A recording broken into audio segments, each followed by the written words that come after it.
देश में लॉकडाउन का आज 55वां दिन है। इस बीच संक्रमितों की संख्या 1 लाख के पार हो चुकी है। देश में 25 मार्च को लॉकडाउन लगाया गया था।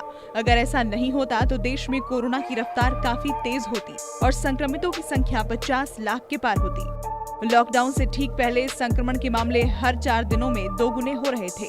21 मार्च को देश में संक्रमितों की संख्या 334 थी। 4 दिन बाद यानी 25 मार्च को ये दोगुनी होकर 657 पर पहुंच गई।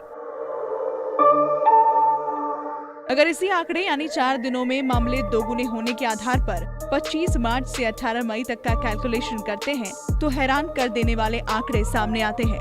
लॉकडाउन नहीं लगता तो 16 मई तक देश में संक्रमितों की संख्या 53,82,000 से ज्यादा पहुंच सकती थी। मतलब पूरी दुनिया में कुल मिलाकर जितने मामले हैं उससे भी 12% ज्यादा मामले भारत में हो सकते थे। अभी दुनिया में कोरोना के 48 लाख मामले हैं। लॉकडाउन के बाद कोरोना की रफ्तार में कमी आई है। पहले हफ्ते में संक्रमितों का डबलिंग रेट 4 से बढ़कर 5.5 दिन हो गया। 25 मार्च तक संक्रमितों की संख्या 557 थी, जो 30 मार्च को बढ़कर 1326 हुई। लॉकडाउन के तीसरे हफ्ते डबलिंग रेट 6 दिन का हो गया।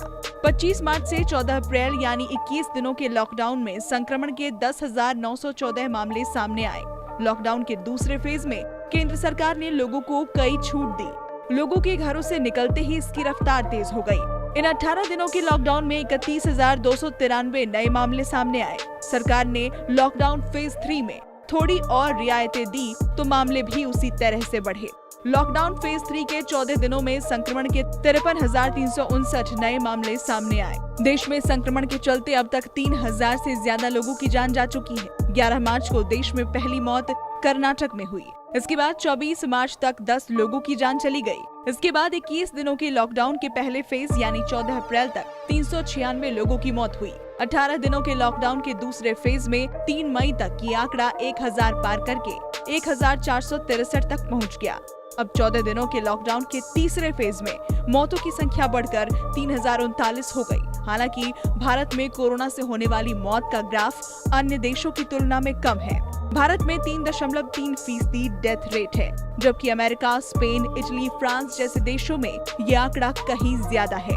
भारत में मरने वालों में 70% ऐसे मरीज थे जिन्हें कोरोना के अलावा अन्य गंभीर बीमारियां थी।